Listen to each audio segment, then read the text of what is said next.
Meus irmãos, nesse momento nós iremos ouvir o nosso Deus falar.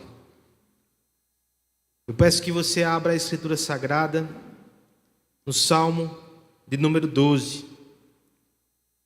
Estamos aí há alguns meses já meditando nesses primeiros salmos. Nosso objetivo é até o Salmo 17. E temos nos surpreendido como as palavras têm sido oportunas.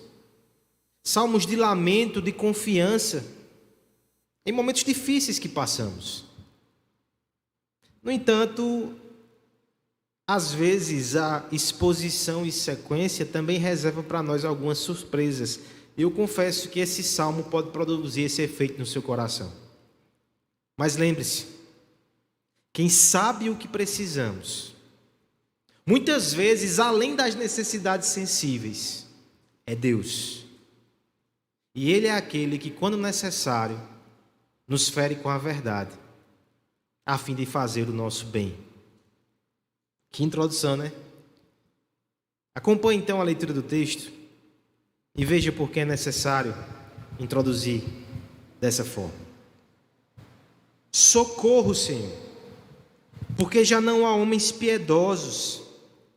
Desaparecem os fiéis entre os filhos dos homens. Falam com falsidade uns aos outros. Falam com lábios bajuladores e coração fingido. Corte o Senhor todos os lábios bajuladores, a língua que fala soberbamente, pois dizem: com a língua prevaleceremos, os lábios são nossos. Quem é o Senhor sobre nós? Por causa da opressão dos pobres e do gemido dos necessitados, eu me levantarei agora, diz o Senhor, e porei a salvo a quem por isso suspira. As palavras do Senhor são palavras puras, prata refinada em cadinho de barro, depurada 7 vezes. Sim, Senhor, Tu nos guardarás, desta geração nos livrarás para sempre. Por todos os lugares andam os perversos, quando entre os filhos dos homens a vileza é exaltada. Vamos pedir para que Deus fale conosco nessa noite, por graça, por misericórdia, na medida da nossa necessidade, sentida ou não. Curve sua cabeça mais uma vez. Pai bendito, muito obrigado, Senhor, porque sabemos que só o fato de termos esse texto em mãos é muito cuidado, é muita graça, é muita misericórdia da Tua parte. Mas nós não queremos apenas ler, nós queremos ouvir a Tua voz. Nós precisamos disso. Fala ao nosso coração, para a Tua glória e para a nossa alegria, Pai. Em nome de Jesus. Amém. Você já esteve em casa, em algum momento assim, querendo se entreter, e de repente sintonizou em uma palestra, talvez uma palestra que foi dada no Tribunal de Justiça Superior do nosso país, para você poder dar aquela relaxada, para você entreter a sua mente. Você já fez isso? Isso te parece muito estranho? E se essa palestra for um dos poetas paraibanos mais notáveis que nós tivemos o prazer de ouvir? Ariano Suassuna. Você consegue ouvir uma palestra desse homem de 1 hora, como se ele falasse 10 minutos, os causos, as histórias, toda a sua genialidade. Vale a pena ouvi-lo, inclusive quando ele está errado, porque, dado o seu dom literário, mesmo que ele esteja equivocado em alguma fala, aquilo sintetiza o pensamento de muitos homens e merece ser ouvido e considerado. Deixa eu lhe dar um caso específico. Um desses vídeos que talvez você possa encontrar com muita facilidade na internet, o nosso poeta paraibano, ele diz assim, eu não vou imitar a sua voz, é tentador fazê-lo, né? Não vou fazer. Mas ele diz assim: eu sou terminantemente contra falar a verdade na cara das pessoas. Isso é uma deselegância extrema. Fica constrangido quem fala, fica constrangido quem ouve. Será que não se pode esperar alguns minutos para que essa pessoa dê as costas e assim você possa falar sem causar constrangimento? Eu acho uma falta de educação tremenda. Você percebe o que ele está justificando, né? Ele vai dizer assim, olha, não é que eu estou defendendo a mentira que faz mal. Eu estou defendendo a mentira como arte. E antes que você julgue o poeta, ele estende a sua brincadeira e a sua ironia dizendo: o brasileiro é assim. É mais do que uma postura minha, nós temos essa cultura. Por exemplo, se um brasileiro te diz que vai para um evento que você o convidou, ele pode ir e pode não ir. Mas se ele diz assim, vou fazer de tudo para ir, ele não vai. O brasileiro é assim. Nós temos uma certa malemolência com as palavras. Existem outras culturas que são mais severas. Nós não somos tão dados ao rigor com as minúcias. Nós brincamos e modelamos a palavra. E às vezes tentamos modelar a realidade com as palavras. Mas será que Deus é condescendente com esse tipo de postura? Quem foi que disse que não levar a sério aquilo que é dito ou aquilo que não é dito não tem implicações muito fortes diante de Deus? Quem foi que inventou essa história de que existem mentiras que são inofensivas? De que a polidez e a educação pode justificar algum comportamento que, se for analisado friamente, pode soar como falsidade? E se as mínimas distorções ou desvios do padrão da reta verdade ofender a Deus, exatamente porque Ele é verdade em si, o que é que Deus pensa sobre isso? O que é que Deus pensa sobre a verdade nos discursos? O que é que Deus pensa sobre a falsidade? E por que isso é importante? Talvez seja a pergunta que a gente faz: pastor, tem tanta coisa acontecendo, por que isso é importante? Veja só que esse é o tema do Salmo 12. E o Salmo 12, ele vem na esteira de assuntos que são extremamente relevantes para a alma e para a fé do salmista. Uma sequência de salmos de lamentações, batalhas espirituais que vão sendo travadas. E assim como o salmista fala de dor, sofrimento, desespero, ele entende que o assunto da falsidade, da mentira e da verdade, ele encontra-se no patamar desses temas. Ele não é de menor importância. Ele não é coisa comezinha. Ele é central. E se você ainda não está convencido somente pelo lugar em que está inserida essa reflexão, o que é a rebeldia humana, a vida em pecado e toda a loucura espiritual que nós nos encontramos, senão uma ardilosa mentira que nos persegue desde o Éden e que nos faz viver uma vida de ilusão, ignorando realidades como a realidade de quem é Deus e quem nós somos? O que é a conversão, senão a quebra de um encanto, a denúncia de uma farsa e a contemplação da verdade em Cristo Jesus? Mentira é coisa séria. Portanto, vejamos nessa noite, à luz desse panorama, inclusive, de luta espiritual, como é que Deus enxerga a falsidade. E faremos isso nesse texto de uma forma até simétrica. 2 versículos para cada verdade.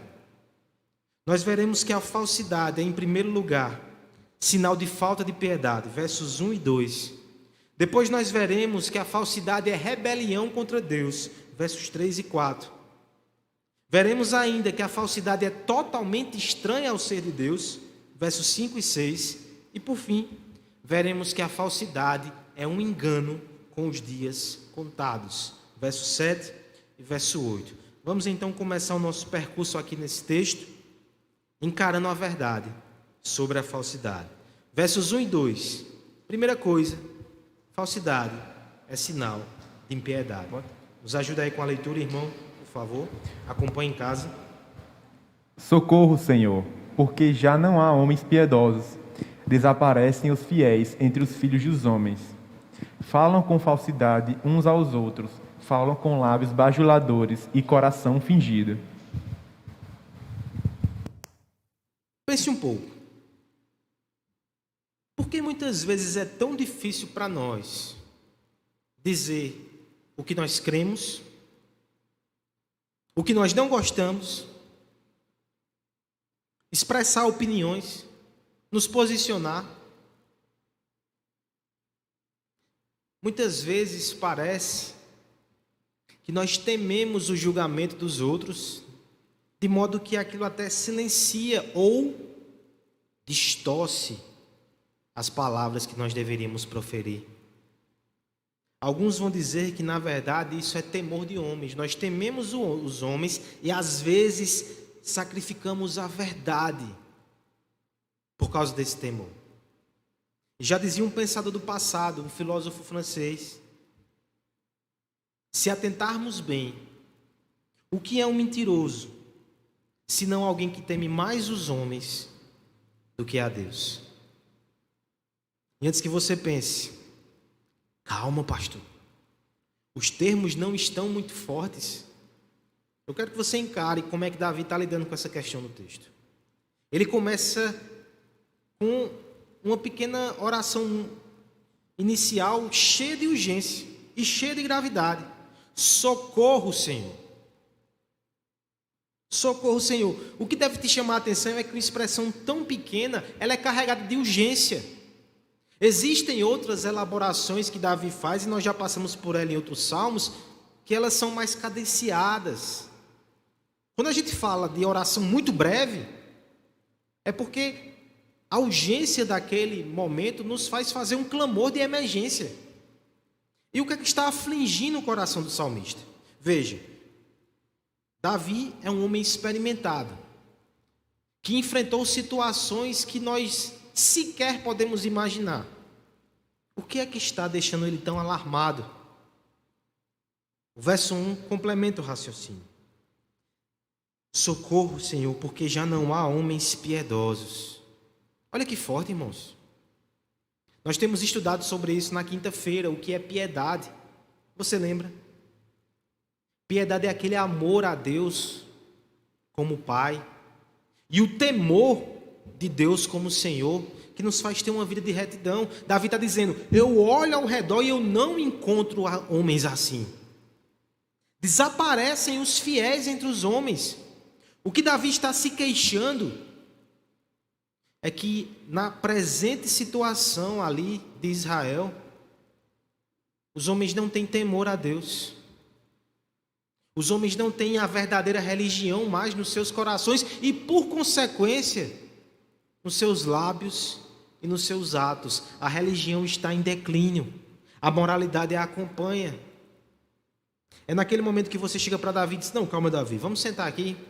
Por que você traz um parecer tão inflamado? O que é que te faz crer que a gente está nesse declínio tão grande? Mostre os seus argumentos. Verso 2. Ele vai dizer qual é o critério que ele usa para dar um parecer tão negativo. Olha só. Por que os piedosos estão sumidos? Porque os homens falam com falsidade uns aos outros.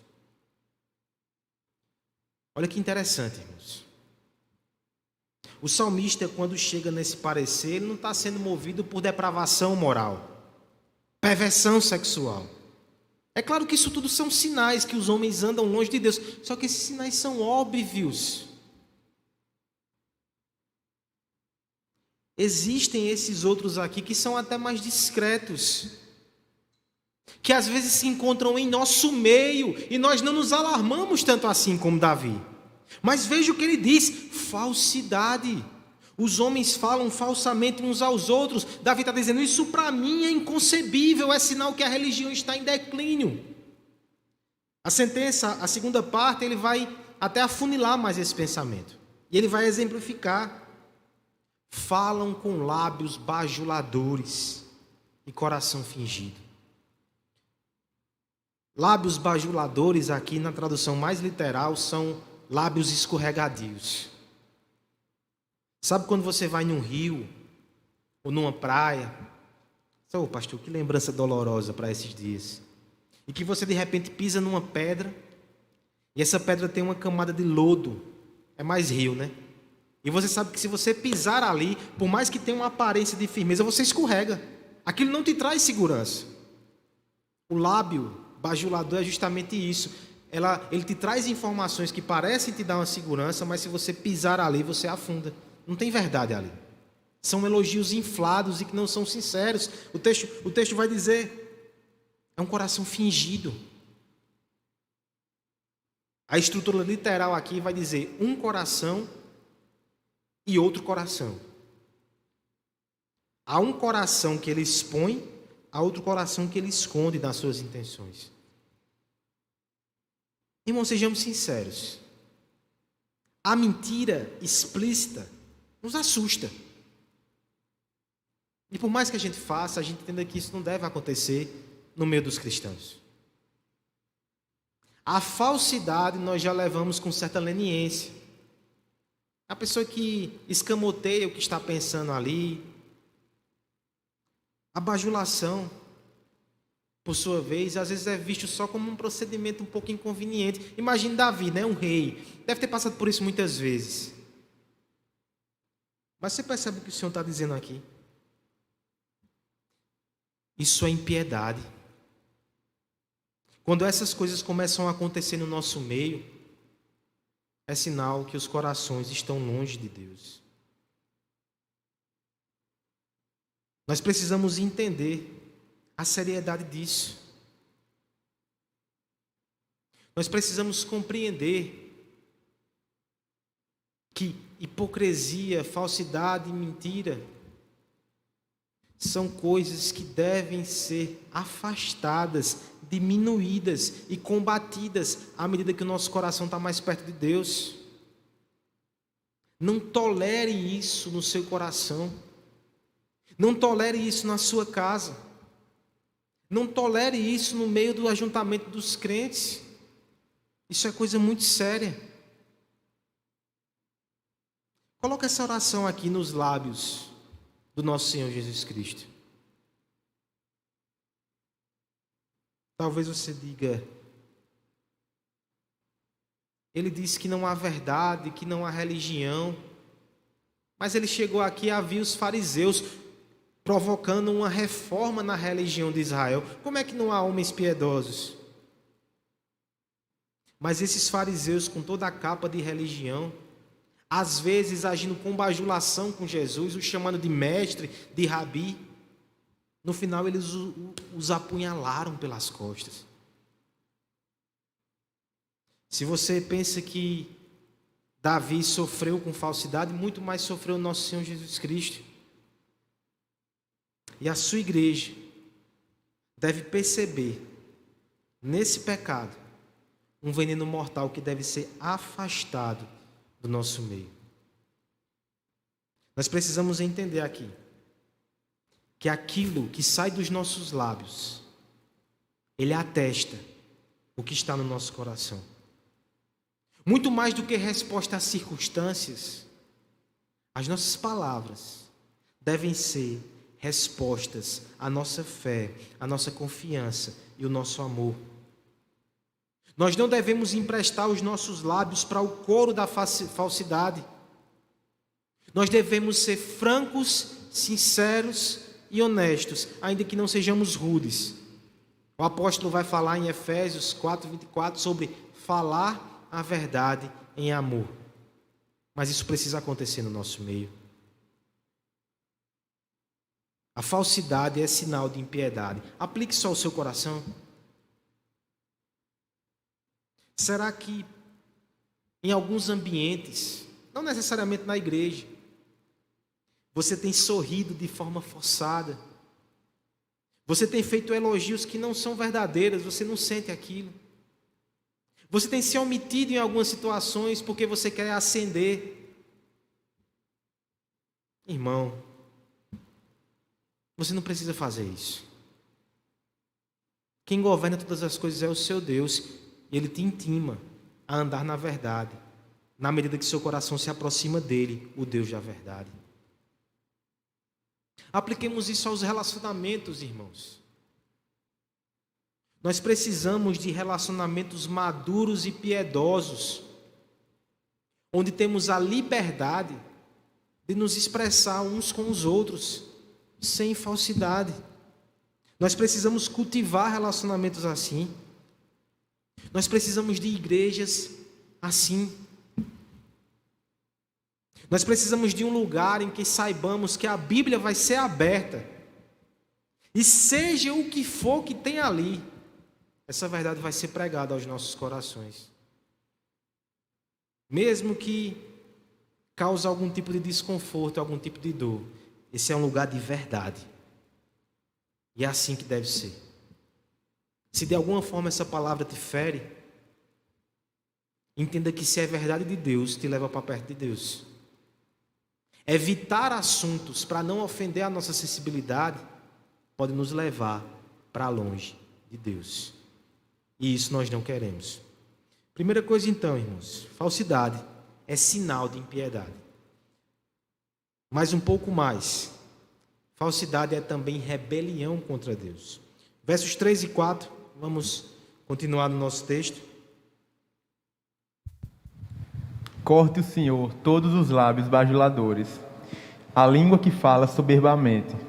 Pois dizem, com a língua prevaleceremos, os lábios são nossos. Quem é Senhor sobre nós? O quadro já está sendo pintado com cores escuras. Mas Davi ainda tem paleta aqui para enegrecer mais o relato. A tempestade se forma. E no meio dela, nós iremos perceber como palavras despretensiosas podem revelar uma grande rebelião contra Deus. O verso 3, ele tem uma reação forte. O verso 3, ele esboça uma imprecação de Davi. Corte, Senhor, todos os lábios bajuladores. Você lembra, por exemplo, de filmes medievais, em que você tem alguém falando contra o rei, contra a sua família, e qual é a punição? Naquele contexto, muitas vezes, a língua desse homem sofria a consequência. Aí você vai dizer, nossa, que cena forte, mas no tom judicial de oração imprecatória é justamente isso. Davi está dizendo, eu não suporto a mentira, a falsidade, a bajulação. Senhor, acaba com isso. Corta pela raiz, corta pela língua. Aí você vai dizer, calma Davi, você está muito enfurecido. Se você pensar assim, então deixa que Davi descreva agora, um pouco mais, o que é essa língua falsa ou mentirosa. Ele vai dizer ainda no verso 3, essa é a língua que fala soberbamente. Soberba já nos ofende mais, né? A soberba está aqui na língua que diz, qual é o problema? Se eu posso me sair de uma situação, se eu posso ser favorecido somente ludibriando um pouco com as palavras, qual é o problema? Se aquilo me favorece, qual é o problema? Isso é uma atitude de soberba, que não se importa com o parecer divino. Deus é muito claro na sua palavra. Há um mandamento no decálogo. Falso testemunho é algo que Deus abomina. Agora deixe mais fundo, o verso 4 vai descrever as dinâmicas de um coração mentiroso. Olha o que eles dizem. Com a língua prevaleceremos. Irmãos, quando nós mentimos, manipulamos, falseamos, há uma crença ali em toda essa ação. Talvez não seja confessada, mas há. Que nós podemos prevalecer sobre os outros, se escolhermos as palavras certas. Isso é terrível. Porque na prática, é querer trazer o senhorio da situação sobre as nossas mãos, custe o que custar. Eu vou usar as palavras certas e eu vou abrir as portas que eu quero abrir. Olha essa rebelião como ela vai ficando mais clara. Pois dizem, com a língua prevaleceremos. Os lábios são nossos. Quem é o Senhor sobre nós? É um coração rebelde, que não se importa com a opinião de Deus, que não está preocupado com isso, e vai fazer o que quiser, e vai fazer o que for preciso. Aqui tem um aviso muito claro, certo?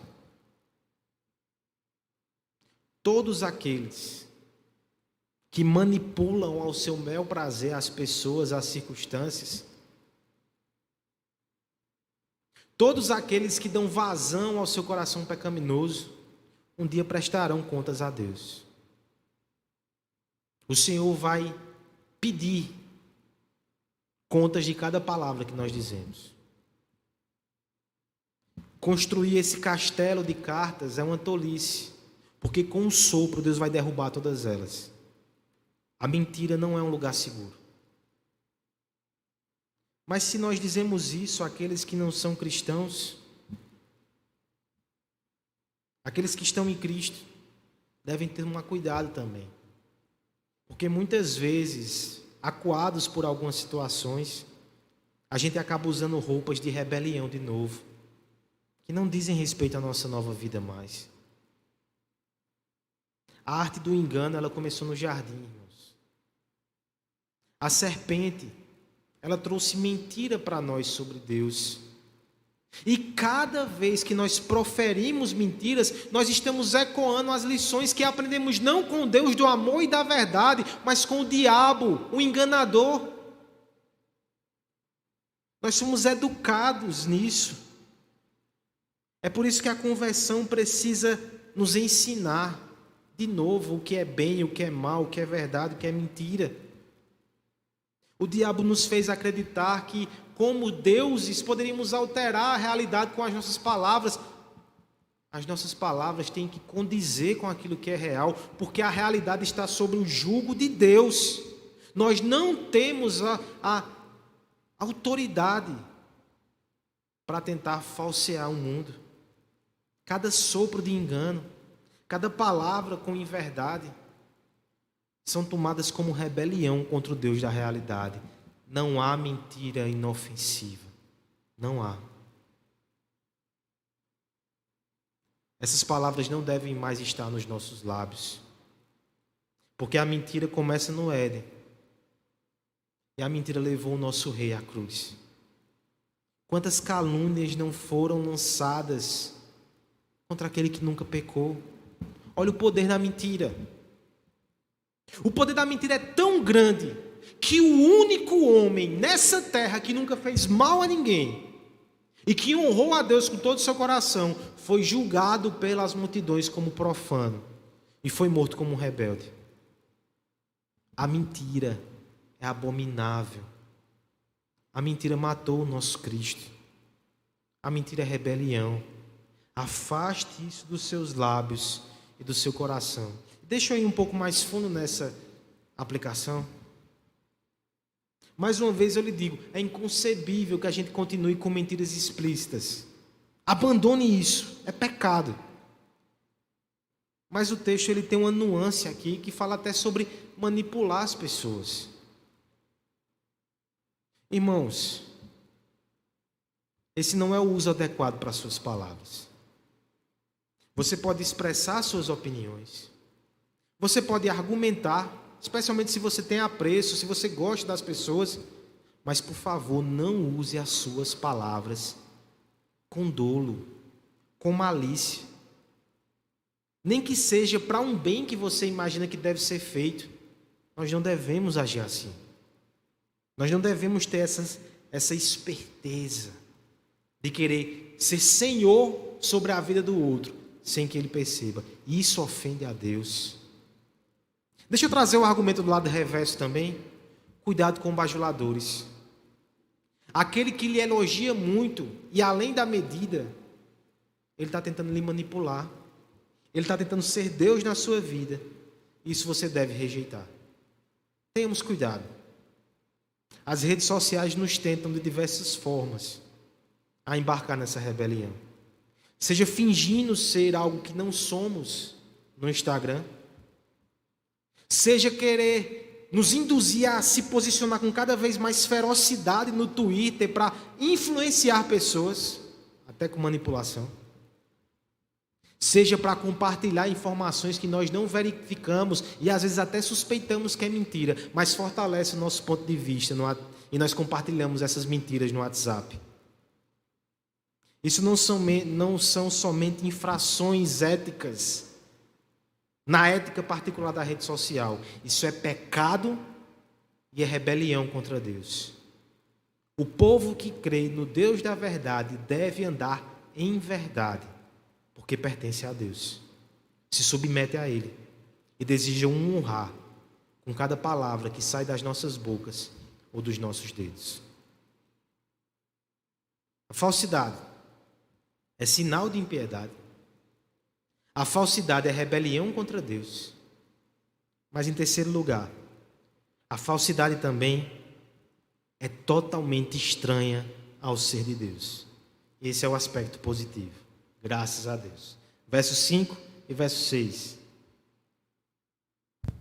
Por causa da opressão dos pobres e do gemido dos necessitados, eu me levantarei agora, diz o Senhor, e porei a salvo a quem por isso suspira. As palavras do Senhor são palavras puras, prata refinada em cadinho de barro, depurada 7 vezes. Esse é o tipo de palavra que, por mais que sejamos crentes em Cristo Jesus, ela ainda nos atinge de alguma forma. Nós não podemos ser falsos aqui. Todos ainda têm um pouco de falsidade. Nós não nos adequamos com perfeição à verdade. A mentira, às vezes de forma branda, ainda surge em alguns momentos e não minta agora. Nós somos assim. Estamos em processo de santificação. Mas existe alguém que não tem mentira no seu ser. Ele é descrito a partir do verso 5 desse texto. No meio de toda essa calamidade, ouça como é interessante, é Deus que fala. E Deus fala no sentido de que Ele está vendo o que está acontecendo, Ele vai tomar partido daqueles que sofrem. Olha os termos aqui, irmãos. Por causa da opressão dos pobres e do gemido dos necessitados, eu me levantarei.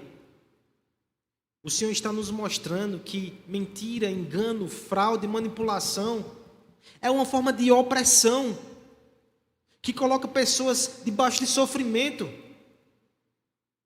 A igreja passa por isso muitas vezes. Muitas vezes nos sentimos assim, como se o mundo todo negasse a verdade do Evangelho que nós cremos com tanto amor e com tanta devoção, desprezam as Escrituras e a igreja sofre. Mas o texto vai dizer que nesse contexto há uma promessa, Deus vai se levantar. E o texto vai dizer, eu me levantarei agora. Nós não sabemos que momento é isso, mas ele será assertivo. E ele vai pôr a salvo a quem por isso suspira. Olha que interessante o jogo de palavras aqui. Às vezes, para fugir de situações incômodas e aflitivas, somos tentados a usar palavras para mentir. Deus está dizendo, melhor do que fazer isso é suspirar a Deus, porque essas palavras, elas causarão um efeito diferente. O homem que usa a sua boca para mentir, ele cava uma cova na qual ele vai cair. O homem que usa os seus lábios para gemer a Deus, esse vai ser socorrido, porque o Senhor vem em seu favor. Isso é uma promessa. E olha agora como é que o salmista vai descrever esse Deus. Porque parece ser até complicado nesse contexto. Depois de falar sobre tanta mentira, sobre tanta falsidade, nosso coração fica um pouco ressabiado, a gente fica desconfiado. Aí de repente Davi chega com uma promessa. É como se disséssemos, Davi, esse não é o melhor contexto não. Mas olha quem está falando. O contraste aqui é intencional.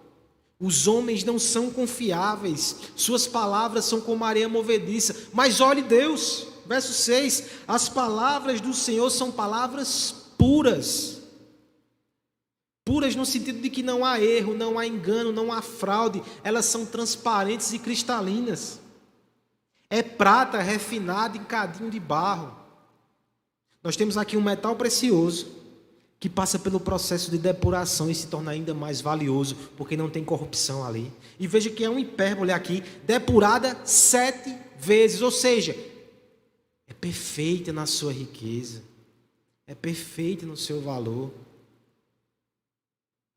Ainda que o mundo inteiro minta, que seja mentiroso todo homem, não há falsidade no ser de Deus. Ele é totalmente confiável. Nós devemos nos apegar a isso. Nós devemos nos apegar a essa verdade. Calvino, comentando esse texto, disse o seguinte: Deus não é fraudulento. Ele jamais vai nos iludir ou nos fascinar com palavras fúteis. Tudo quanto Ele promete verbalmente, Ele cumprirá cabalmente. Não se apegue à palavra dos homens. Não use palavras mentirosas. Se apegue à palavra de Deus. Ele é fiel, Ele é confiável, Ele é verdadeiro. Ele jamais vai ter um arrobo de emoção e vai prometer coisas descuidadas a você e lá na frente ele vai ver que não tem como fazer.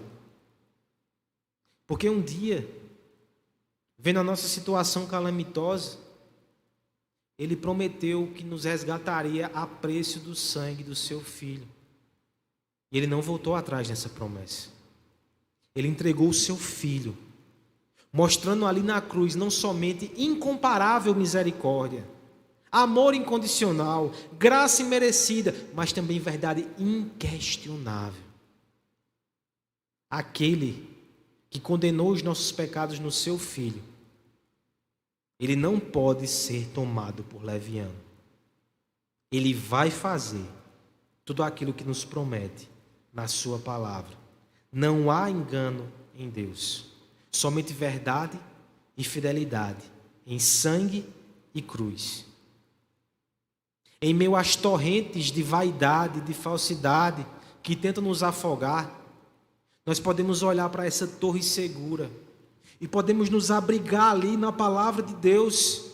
É o refúgio para o coração cansado de enganos. É muita manipulação, é muita fraude. Os nossos ouvidos ficam cansados de mentiras. Devemos nos recolher e nos fortalecer na palavra daquele que não mente. Em Deus não há fraude.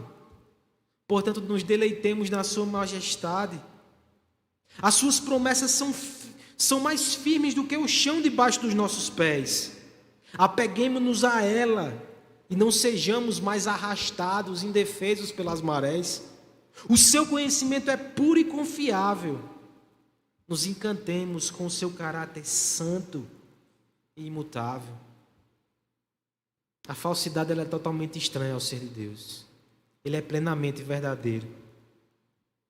Que esse contraste com o mundo e com os homens te faça mais admirar o seu Deus. Te faça mais recorrer a essa palavra. Te faça entender que é aqui que o seu coração deve ser fortalecido todos os dias. Você deve meditar nas Escrituras dizendo: Senhor, tira as escamas dos meus olhos. Eu passo o dia todo ouvindo mentiras. Eu ouço homens que tentam me manipular. Me ajuda. Limpa o meu ouvido para que eu ouça a tua voz, porque tu és confiável. Tu és verdade. Que nós possamos então colocar essa palavra no seu devido lugar. O texto vai dizer que a palavra de Deus é valiosa como prata, como ouro. Ela tem que ocupar um lugar muito especial no nosso coração. Às vezes, nós damos um lugar indevido a palavras de homens que mentem. Nós ouvimos certos homens todos os dias. Nós reproduzimos discursos de forma crítica. Eu não tenho como não mencionar aqui, por exemplo, políticos e suas narrativas. Nós permitimos que eles ditem as nossas palavras. Só tem alguém que deve ter esse senhorio sobre a tua vida. É o Deus que não mente. São as palavras dele que devem ecoar nos nossos lábios sempre, seja contra quem for, inclusive contra nós mesmos. Seja Deus verdadeiro e todo homem mentiroso. Em Deus não há falsidade. Por isso Ele é lugar seguro para que nos abriguemos nesse mar de engano, nesse mar de inverdade. Última realidade preciosa dessa passagem. A falsidade, ela é sinal de impiedade, ela é rebelião contra Deus, ela é estranha ao ser de Deus e, por fim, ela é um engano com os dias contados. Verso 7 e verso 8, vamos ler para encerrar a passagem. Sim, Senhor, Tu nos guardarás, desta geração nos livrarás para sempre. Por todos os lugares andam os perversos, quando entre os filhos dos homens a vileza é exaltada. Havia um homem em Paris chamado Henri de Toulouse-Lautrec. Que nome difícil, né? Esse rapaz, ele era conhecido por contar histórias mirabolantes nos bares de Paris. No entanto, ele tinha uma deformidade física. As suas pernas eram muito curtas. Você talvez já perceba onde queremos chegar. Ele alardeava grandes feitos. As suas pernas o denunciavam. Ele não tinha como fazer aquilo. E a partir da vida desse homem é que surgiu o ditado: a mentira tem pernas curtas. A mentira tem pernas curtas porque ela não consegue dar os passos grandiosos que promete. A mentira tem pernas curtas porque no dia que ela precisar fugir da ira do Deus da verdade, ela não vai conseguir correr a tempo. O texto começa nos mostrando que Davi confia nisso. Que ele entende que mesmo que ele esteja mergulhado em um lamaçal de mentiras, o Senhor vai o livrar dessa situação. Sim, Senhor, Tu nos guardarás. Isso é uma proclamação de confiança. O Senhor, Ele vai livrar o seu povo dessa geração para sempre. Um dia a mentira será desmascarada. Ela não vai ter a palavra final. Toda fraude será desnudada por fim. Agora veja que essa declaração de confiança, ela parece se contrastar com o verso final do nosso texto. Diz assim, o verso 8: por todos os lugares andam os perversos, quando entre os filhos dos homens a vileza é exaltada. É como se Davi estivesse olhando para Deus, para a sua promessa, para a sua verdade. Ele dá um brado de confissão, um brado de confiança. Mas quando ele olha para o mundo de novo, ele percebe os perversos por aí, mentindo, enganando, prevalecendo. E às vezes não é isso que acontece, irmãos, conosco também.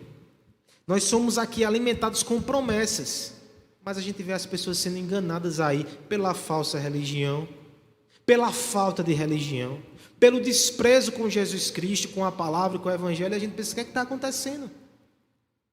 Mas há um detalhe aqui nesse parecer. Na verdade, ele explica aquilo que os olhos de Davi estão vendo. Os perversos andam aí em todos os lugares. Por quê? Porque entre os filhos dos homens a vileza está sendo exaltada. No presente estado do mundo caído, é assim que as coisas vão ser mesmo. No entanto, há um dia em que a vileza não vai ser mais exaltada. Quem vai ser exaltado é aquele que andou entre nós e foi alvo das calúnias mais atrozes. É o rei que foi tido por falsário. É o legítimo governante de todas as coisas que foi tomado por usurpador. A Bíblia diz que um dia esse Cristo, representado aqui por Davi, que foi tão ferido por mentiras e por calúnias, ele vai ser reconhecido como o Rei dos Reis, Senhor dos Senhores, e toda língua vai proclamar quem Ele é, e todo joelho se dobrará. A vileza não será mais exaltada. É Cristo, o Rei verdadeiro, que será posto no seu devido lugar. Portanto, como palavra final para nós, não se aflinja. A mentira tem dias contados. Não siga o curso desse mundo. Não abrace os pacotes que eles lhe vendem. Não torça a sua realidade por causa de uma ideologia. Não negocie a sua fé e a sua crença, porque os homens parecem não crer isso. A vileza é exaltada nos nossos dias, não se esqueça disso, não seja ingênuo, mas creia que o império das mentiras está com os dias contados, porque no final é Cristo que vai ser exaltado. O véu da ilusão será rasgado e o rosto belo e santo da verdade reluzirá sobre esse mundo. Se você está com Cristo, você já contempla essa verdade hoje, e é nela que você deve permanecer. Não se constranja, não seja atemorizado, não arrede o pé da palavra de Deus, que você não faça como esses homens que abandonam a piedade. Permaneça com o Senhor, permaneça da verdade, mesmo que no sofrimento, mesmo que na angústia, mesmo que na tribulação. Creia e firme-se na verdade. Os dias são dias de falsidade, mas a palavra de Deus continua ecoando.